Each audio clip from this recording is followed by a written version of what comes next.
We're TMAC. We help businesses make better decisions faster. We specialize in delivering artificial intelligence and machine learning solutions quickly, but to a high standard in customer engagement, marketing, customer service, and coaching. We believe that everything has been done before and that it can be done quickly. So, if you're tired of being told to wait whilst also being overcharged, visit our website at tmac.ai/vid for more information.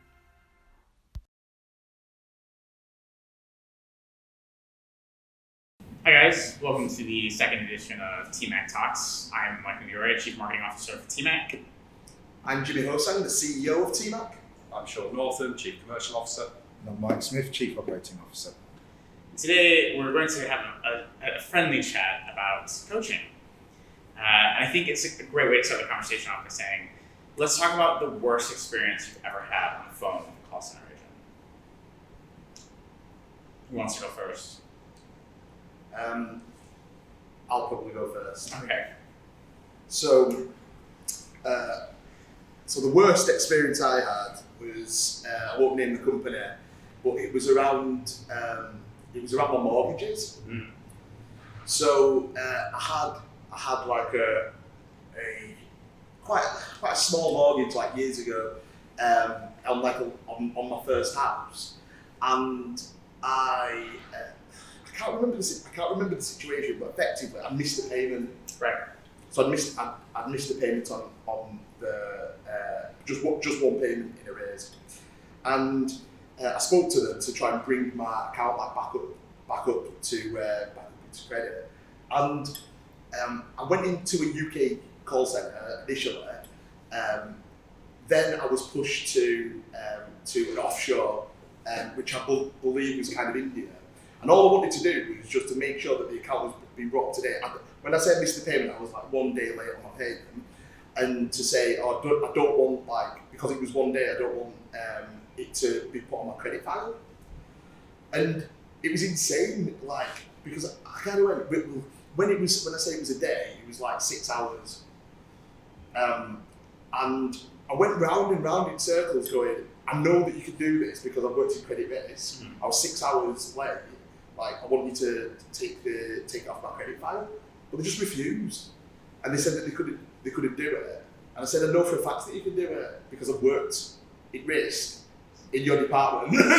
So frustrating. Yeah, and I know exactly that you can do it, and they just kept going, no. So I had to keep escalating. So for something that was relatively trivial, Such a waste of time. it was a waste of my time. I remember, I could have just gone, oh well, it is what it is. But I was like, well, I know you can do it. Yeah. I know for the sake of 6 hours. And it just went on and on and on. And then I had to escalate for it to be an FCA complaint.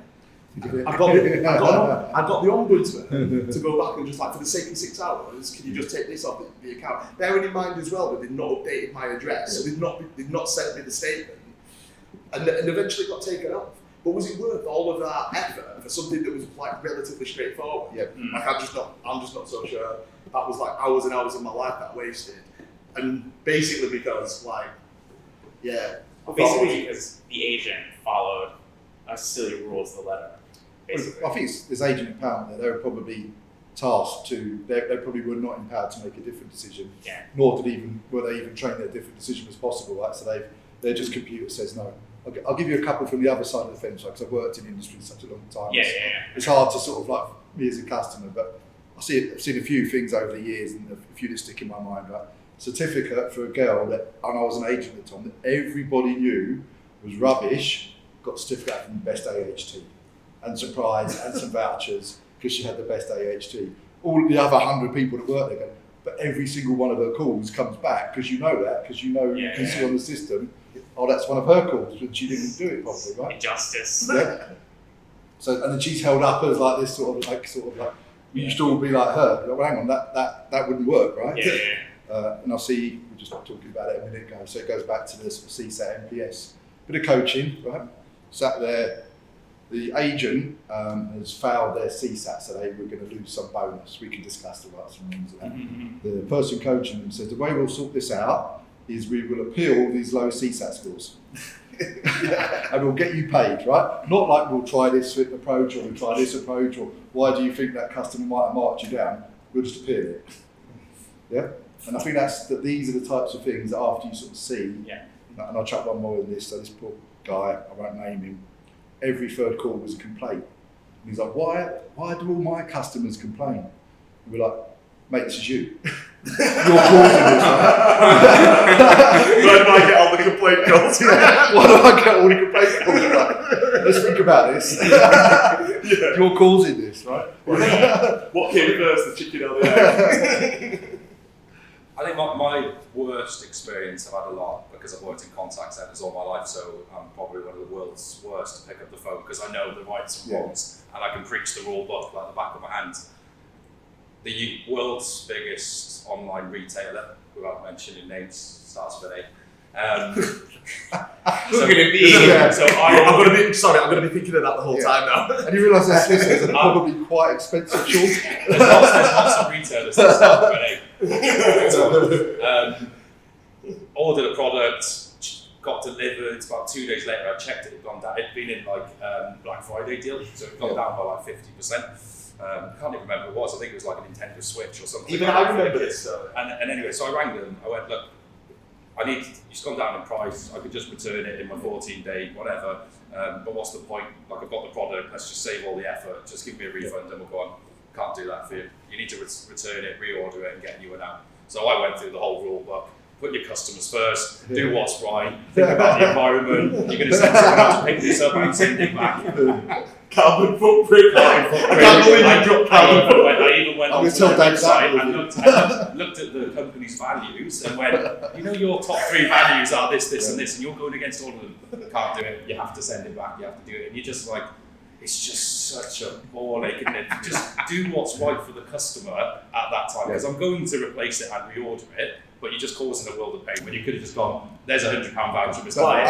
And no one else, I don't have to deal with you again. So do what's right for the customer. So I'll give a counter. And this is why call centres have rules, right? Yeah. An unnamed company that I used to work for had a say yes, not no initiative, kind of similar to do what's right for the customer. The sales floor, which I kind of ran, took that as give every customer a free motor legal in order to secure the sale. If challenged, I did the right thing for the customer as per your values. Yeah, exactly. The fact that I got fiver for doing it.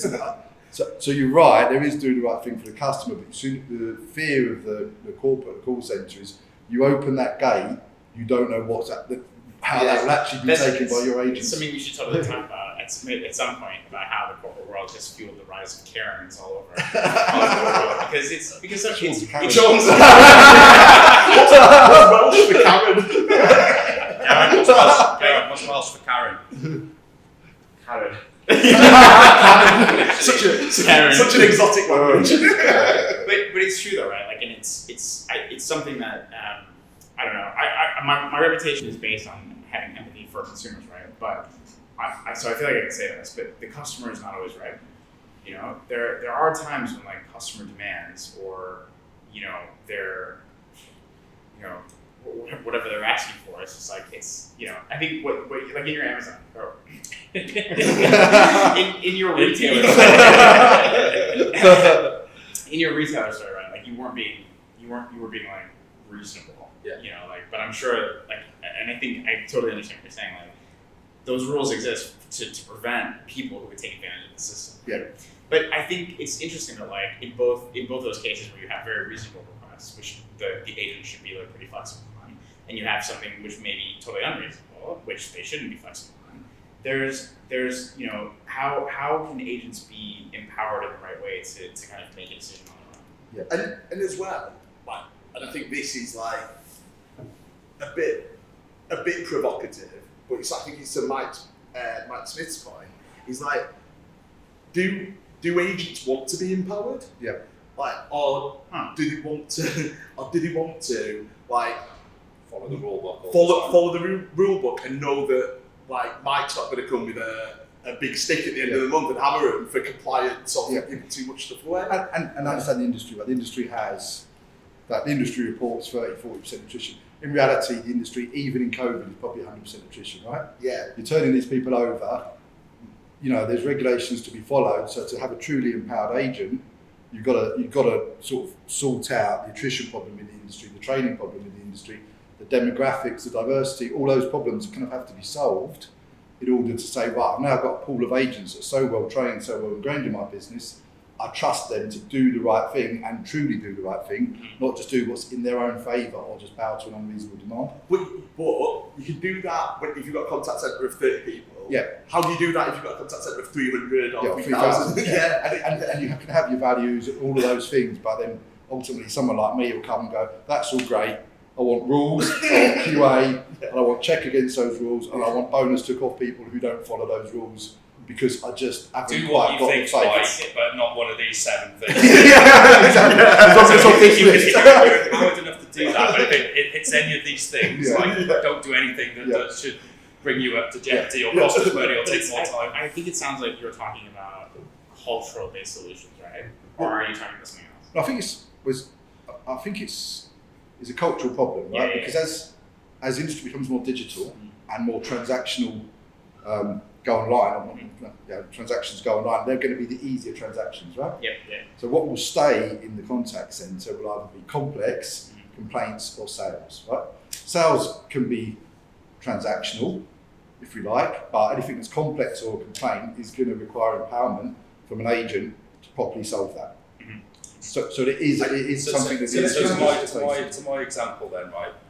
I didn't take it any further because I didn't have the energy to bother with it. But half a carrot. let's say then I escalated that to the manager, and they went, yeah, no problems, I'll get it done because that's the right thing to do. Yeah. So how do you manage the conflict between this is what you need to do as an agent, but because I'm a manager or a more senior leader, I can just do what I want. And you're like, well, how can you do it? But you're telling me I can't. Yeah, That that's causes fair. a massive It does, challenge. it does. But this is the role that technology should be playing, right?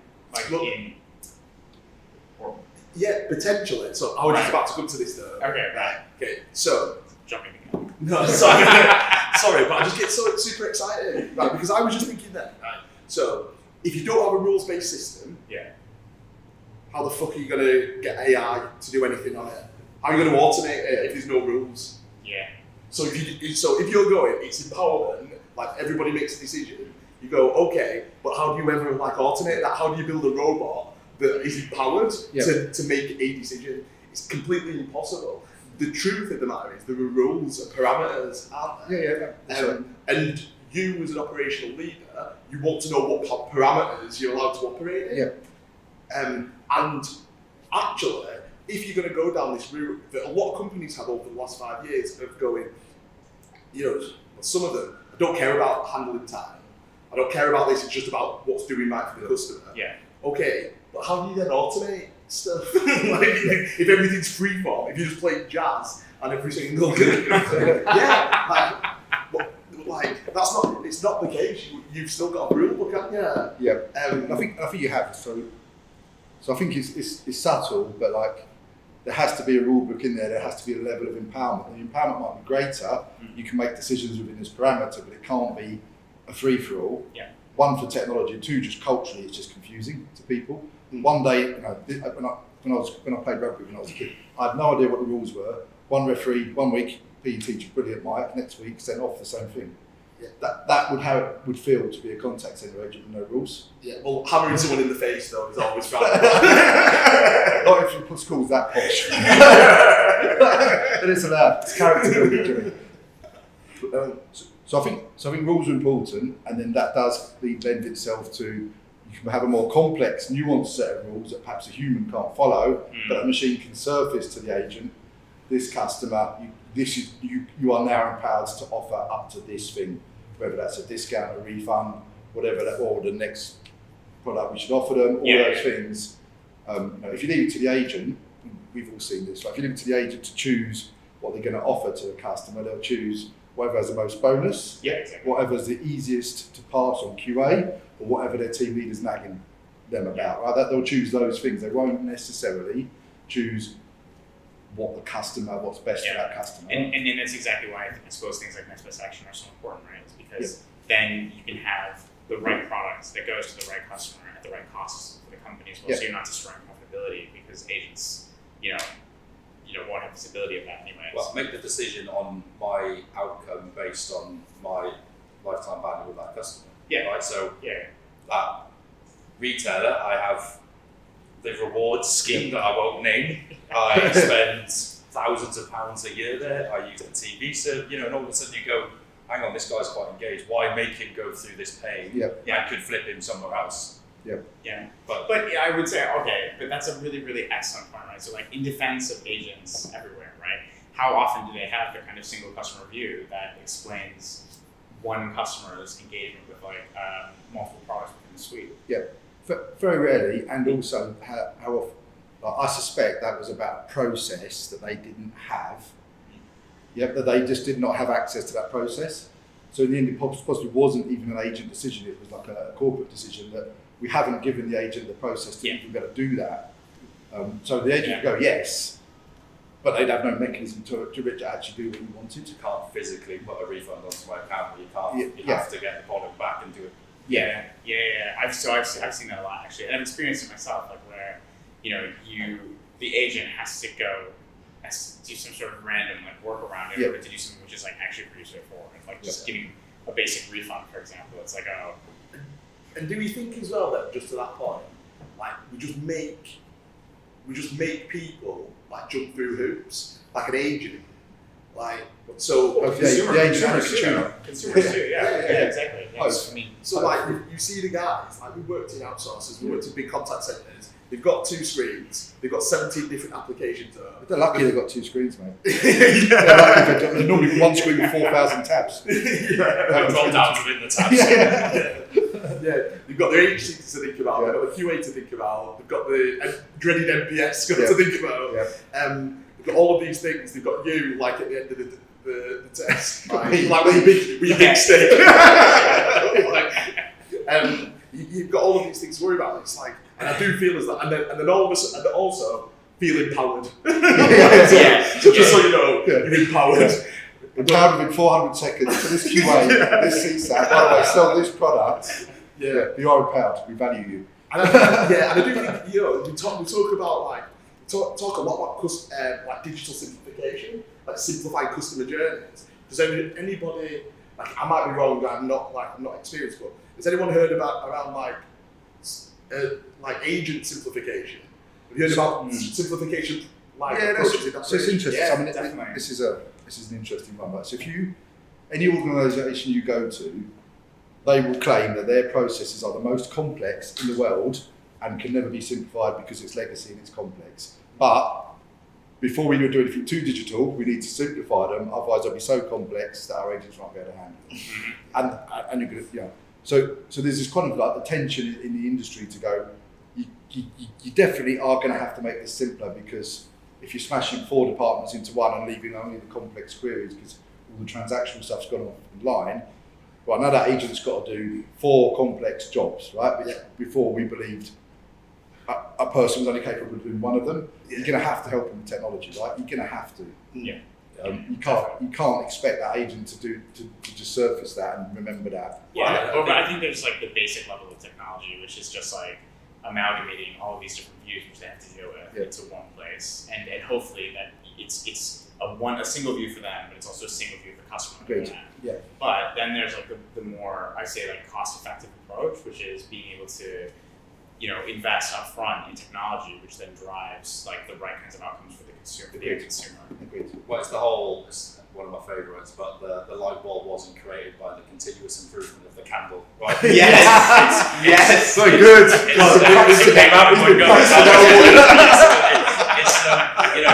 like we speak to clients. I can fix this problem for you. You give me 10 years and 10 people, we'll make it go away, or just kill it and then start again. Rebuild the ground up in the right way, using the right thing. We're going off that tangent, right? But like in your continuous improvement example, right? The contact centre from home was not created by sort of like us people sitting in a room. It was created by COVID, right? Yeah. By COVID, the necessity was the mother of invention. But suddenly, all the things that were impossible, can't possibly have a contact centre from home. That's impossible. And suddenly it was like, well, if we don't do it, we have no business. Suddenly it became very possible. All the barriers from compliance, PCI, IT, infrastructure, technology, operation. How can I manage something from home? Well, manage them or don't have somebody. That's your choice now. So you're right. It's so true though, yeah. So the necessity sort of like creates a spark of change, right? And I think that's COVID's kick-started something, but I think the industry will go into further periods of change now following this. And just to go back to, I agree, and like just to go back to your like next best action point. So we've done some work around targeted upsell and cross sell within contact centres. So if you're like we've all worked in sales actually in contact centres, haven't we? So if you like you've done your daily stand up and you've got like you know what your targets are, so you know how much you've got to sell. But you might have like multiple different products. You might be 50% to one product. You might be already hit your target for another product. Like especially general insurance, where like me and Michael work. So I know how many breakdown covers I'm behind. I know how many sales I'm behind. But you've got to hold like a load of different metrics in your head, and then actually like it's your ability to sell to your target. Yeah. So selling mobile phones, like when I was at Vodafone, like I was like, well, I need to hit like 2 new 24-month contracts this today. So if a person wants a 12-month contract, I've got to try to upsell them rather than doing the right thing. Using next best action, like and the program that we did, like it simplifies that. Yeah. It's like, so we'll tell you what the customer wants or what the customer's likely to want, and all you've got to do is adhere to it. Yeah. It's a cultural change though to move from somebody who wants to sell to you've just got to adhere to like the things that we're saying. I don't think I've ever sold those offer a service or an outcome. I've heard you. So, I've heard some of the services you offer. So you know, we talk about helping companies make better decisions faster. So, and we'll talk about MBA no doubt in a different talk. How do we take the methodology and flip it into coaching? Right, I think that's the challenge question. So we have talked about it about coaching. We use data, match it to customer, and we give them an outcome. Right. Yep. So how does that model flip then into a coaching model? So we're not going to preach to be it's coaching professionals. It's a fair question. But it's a technology problem. How do we fix that? Contact centre world is possibly one of the most measured jobs you can do, and normally they got like if they've only got 10 metrics, they're measured on. They're lucky. Yep. So then your coach comes along and goes, what shall I coach Mike Migliori on? Right, he's hit 7, missed 3. I know about this one. I'll coach Mike Mig on that, and that's probably about the level of decision that people are doing. So to surface them to go, okay, this is what Mike Mig's most struggling on. Here's some content. I think that's exactly the way technology should go. Helps the team leader massively. They've probably got 15 people to think about, Yeah. And it becomes kind of a bit of a data-led decision rather than just a sort of gut feel, come in, what should I try and hype me up with. Or I suppose at the worst, like a political decision. Yeah. Which I suppose would probably get cost hires. Well, you do, you know. When you speak to what you do is, so I think there's a point around simplification of the KPIs into as few impactful ones as possible. Yeah, impactful. Yeah. But the political Hashtag ones, yeah. but the political one is like true, right? Do you want to sit down and have a really hard conversation with an underperformer, or do you want to spend half an hour with your mate and like pat him on the back and just go for a brew with him and have your coaching conversation? Yeah. I'm not saying that that's what happens. Okay. But it's what happens. Well, humans, they take the easiest path, right? And like, so I've been a team manager. It can be a very stressful environment. Lots of pressures from above, lots of people below, lots of data. Don't know how to change it, don't know how to move it. And you know, at best, right, we all preach and everyone says on paper, you do this many coaching sessions and this one-to-ones. Yeah. That's rubbish, right? No one does. If you've got 3 hours a week because you're not doing all your admin or data or whatever else we ask these leaders to do, I've got 3 hours. I'm going to pick probably my 3 easiest conversations, but that's not going to move the curve, is it? So how do we make sure you're having the right conversations with the right people about the right thing at the right time? Yeah. So you know, rather than me going to speak to Mike and Mike because they're my mates and it's an easy conversation and I tick the box. What an organisation needs to be telling me is, but Jimmy's your problem. Jimmy's the person within whatever measure that you need to have this conversation with about these things and make sure it moves. You know, capturing the conversation with the right feedback loop and everything else involved. This is like my thing, right? Like this is exactly like how data can drive empathy for consumers on one hand, but it's the same on the other side where you'd say, well, you could actually have empathy for your own employees to make sure that you get the right content to them at the right time so that it's actionable. Yeah. And make it easy for them. Yeah. So you're swimming in data, but really what we try and do is you try and look at as few metrics as possible. Look at within those metrics, like who are the underperformers and who needs the most support, why do they need support on that particular metric? So, if they're, twice as high or 3 times higher on a change of address, well, how can you then provide them with a piece of content which goes, this is change of address, like this is how you perform a change of address. And that could be a knowledge-based article. It could be getting them to listen to a call from someone who's really, really optimal at change of address. Yeah. And then getting them to, machine learning, like getting to them go, so we have told you that you need to improve on change of addresses. We have given you X, Y, and Z content for you to improve your change of address calls. Please confirm that you've watched this content. You then manage it through engagement, if they engage in the content and stuff. Click yes to say that you've engaged with this content. Then that brings back to the database. And then you just pump it through like a machine learning algorithm that effectively it closes that feedback loop. And then you continuously improve, like the light bulb didn't continuously improve the candle, but I think you can continuously improve it.